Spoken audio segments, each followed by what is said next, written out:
প্ৰয়োজন হলে এবাৰ কংগ্ৰেছৰ মীৰা বৰঠাকুৰক সমৰ্থন কৰিবলৈ সাজু আছে অতুল বৰা। অতুল বৰা সাজু আছে কংগ্ৰেছক সমৰ্থন কৰিবলৈ। কংগ্ৰেছৰ মীৰা বৰঠাকুৰক সমৰ্থন কৰিবলৈও এতিয়াও সাজু আছে অতুল বৰা। অতুল বৰাই কৰিছে বৃহৎ মন্তব্য, মহা বিস্ফোৰণ ঘটিছে। যিহেতু দেখিবলৈ পোৱা গৈছে বিজেপিয়ে অৱশেষত ঘোষণা কৰিছে 88টা সমষ্টিৰ প্ৰাৰ্থীৰ তালিকা, আৰু সেই তালিকাত নাম কৰ্তন হৈছে বহুকেইগৰাকী জ্যেষ্ঠ বিজেপি নেতা, আৰু সেই তালিকাৰ পৰা বাদ পৰিছে জ্যেষ্ঠ নেতা অতুল বৰা। আৰু অতুল বৰাৰ টিকট নাপায় বিদ্ৰোহ সৃষ্টি হৈছে বিজেপিত, আৰু অৱশেষত অতুল বৰাই কৈছে হয় নিৰ্দলীয় হৈ খেলিম, আৰু দৰকাৰ হ'লে মই কংগ্ৰেছৰ মীৰা বৰঠাকুৰক সহযোগ কৰিম। এইবাৰ এখন যুঁজ হ'বলৈ গৈ আছে বিজেপি আৰু কংগ্ৰেছৰ যুঁজ, আৰু যিখন সময় দেখিবলৈ পোৱা গৈছে আজি দুটা দিনৰ পূৰ্বেই গেৰুৱা বসন পৰিধান কৰিছিল প্ৰদ্যুৎ বৰদলৈ, আৰু প্ৰদ্যুৎ বৰদলৈ লাভ কৰিছে টিকট, আৰু তাৰ পাছতেই বাদ পৰিছে বহুকেইগৰাকী বিজেপিৰ পুৰণি নেতাৰ নাম। 9 বিজেপিৰ নাম উল্লেখ কৰা দেখিবলৈ পোৱা গৈছে, যাৰ বাবে পুৰণি বিজেপি নেতাৰ নাম বাদ পৰাৰ মাত্ৰকে এইবাৰ কংগ্ৰেছক সমৰ্থন কৰিবলৈও সাজু আছে অতুল বৰা। আমি সবিশেষ খবৰ ল'ব চেষ্টা কৰিছোঁ। এই মুহূৰ্তৰ আন এক পলিটিকেল বিগ আপডেট, এবাৰ কংগ্ৰেছৰ মীৰা বৰঠাকুৰক সহযোগ কৰিবলৈও সাজু অতুল বৰা। দিছপুৰৰ বিধায়ক অতুল বৰাৰ মহাবিস্ফোৰণ। বিজেপি এৰি নিৰ্দলীয় খেলিম, অন্যথা কংগ্ৰেছৰ মীৰা বৰঠাকুৰক সমৰ্থন কৰিম বুলি মুকলিকৈ আগবঢ়ালে ঘোষণা অতুল বৰাই।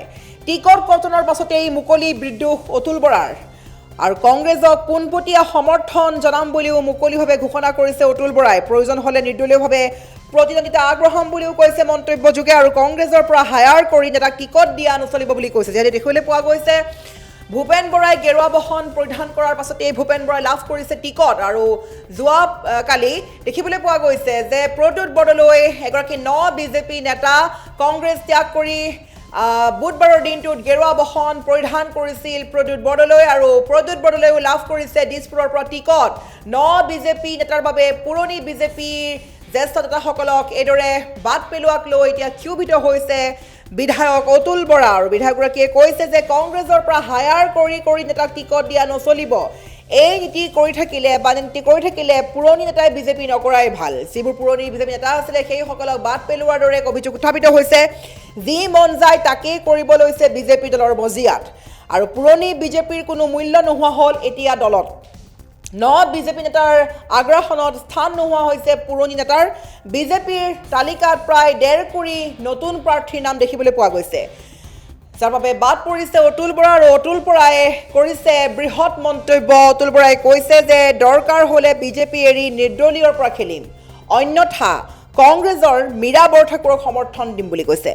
মুখ্যমন্ত্ৰীৰ কথা নুশুনো, ৰাইজৰ কথা শুনিম বুলি বৃহৎ মন্তব্য কৰিছে অতুল বৰাই। এক ডাঙৰ খবৰ ল'ব চেষ্টা কৰিছোঁ। কংগ্ৰেছৰ মীৰা বৰঠাকুৰক মুকলিভাৱে সমৰ্থন দিম বুলি ঘোষণা কৰিছে অতুল বৰাই।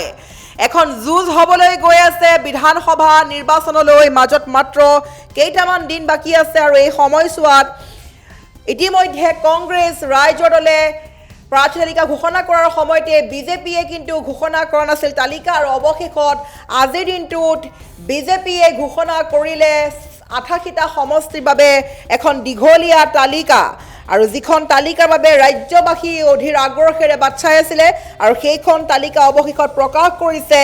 ৰাজনৈতিক তৎপৰতাৰ মাজতে বিজেপিয়ে নিজৰ প্ৰাৰ্থীৰ তালিকা ঘোষণা কৰিছে। 88টা সমষ্টিৰ বাবে তালিকা ঘোষণা কৰিলে বিজেপিয়ে।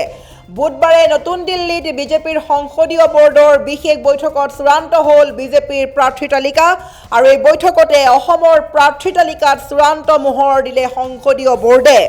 যিখন তালিকাত বাদ পৰিছে বহু পুৰণি বিজেপি নেতা, স্বপ্নভংগ হৈছে বহু জ্যেষ্ঠ বিজেপি নেতাৰ নাম কৰ্তন কৰি দিয়া হৈছে। তাৰ ভিতৰত এগৰাকী হৈছে অতুল বৰা, আৰু অতুল বৰাই টিকট লাভ কৰিব বুলি জীৱ জন্তু চৰাই চিৰিকটিৰ পৰা সকলোৱে জানিছিল, কিন্তু সেইগৰাকী অতুল বৰাই গমেই নাপালে যে তেওঁ টিকটৰ পৰা বঞ্চিত হ'ব বুলি, আৰু টিকটৰ পৰা বঞ্চিত হৈয়ে বিদ্ৰোহ সৃষ্টি হৈছে বিজেপিত। এতিয়া অতুল বৰাই কৰিছে মুকলিভাৱে সংবাদ মাধ্যমৰ সন্মুখত বৃহৎ মন্তব্য যে প্ৰয়োজন হ'লে বিজেপি এৰি নিৰ্দলীয়ভাৱে খেলিম, আৰু অন্যথা কংগ্ৰেছৰ পৰা মীৰা বৰঠাকুৰক সমৰ্থন কৰিম বুলি কৈছে অতুল বৰাই। যিখন যুঁজ হ'বলৈ গৈ আছে কংগ্ৰেছ বিজেপিৰ যুঁজ, আৰু এই যুঁজখনৰ মাজতেই কংগ্ৰেছৰ পৰা বহু নেতাই বিজেপিত যোগদান কৰিছে। কংগ্ৰেছৰ পৰা হায়াৰ কৰি বহু নেতাক নিয়া হৈছে বিজেপিলৈ আৰু বিজেপি নেতাসকলক দিয়া হৈছে টিকট। তাৰ উদাহৰণস্বৰূপে ভূপেন বৰা আৰু প্ৰদ্যুৎ বড়োলৈ দুদিন নহওঁতেই টিকট লাভ কৰিছে, যাৰ বাবে পুৰণি বিজেপি নেতাসকল এতিয়া বাদ পৰিছে, যাৰ বাবে এতিয়া ক্ষোভিত হৈ পৰিছে, বিদ্ৰোহ সৃষ্টি হৈছে। আৰু সেই সময়তে অতুল বৰাই এতিয়া আগবঢ়াইছে বৃহৎ মন্তব্য আছে। মন্তব্য শুনাৰ পূৰ্বে আমি পুনৰ কৈছোঁ, এবাৰ কংগ্ৰেছৰ মুকলিকৈ সমৰ্থন কৰিছে কংগ্ৰেছক। অতুল বৰাই কৈছে দৰকাৰ হ'লে বিজেপি এৰি নিৰ্দলীয়ভাৱে নিৰ্বাচন খেলিম আৰু অন্যথা মীৰা বৰঠাকুৰক কংগ্ৰেছৰ পৰা সমৰ্থন কৰিম। মীৰা বৰঠাকুৰক মুকলিভাৱে সমৰ্থন কৰিম বুলি মন্তব্য আগবঢ়ালে নেতা তথা বিধায়ক অতুল বৰাই। এগৰাকী জ্যেষ্ঠ নেতা অতুল বৰাই কৰিছে মহাবিস্ফোৰণ। এই ধৰণৰ যি মন্তব্য কৰিছে, মন্তব্য প্ৰথমে শুনো আহক। গছগছনি চৰাই চিৰিকটি সকলোৱে গম পায় যে অতুল বৰাই টিকট পাব, কিন্তু এইবাৰ আপোনাৰ নোহোৱা হৈ গ'ল। চৰাই চিৰিকটি, বাঘ, ভালুক, হাতী, গড়, কুকুৰ, মেকুৰী, মাছ, কাছ, কৈছোঁ নে চৰাই চিৰিকটি বা কৈছোঁ নে, আৰু বেং, সাপ, ভেকুলী, নিগনি, শিয়াল, কুকুৰ চবেই গম পায় মই দিছপুৰ সমষ্টিত টিকেট পাম। কিন্তু মই এতিয়া দেখিছোঁ মই গম নাপালোঁ দিছপুৰ সমষ্টিত যে মই টিকেট নাপাওঁ। ষড়যন্ত্ৰটো ক'ত হ'ল আচলতে ষড়যন্ত্ৰই জানে। আৰু এতিয়া আমাৰ দলৰ মানুহখিনিয়ে দুখ কৰা নাই, সমষ্টিৰ গছ গছনি প্ৰকৃতিও দুখ কৰিছে। আৰু এই প্ৰকৃতিৰ খাও লাগিব, চাই থাকক। আৰু বেছি নকওঁ মই।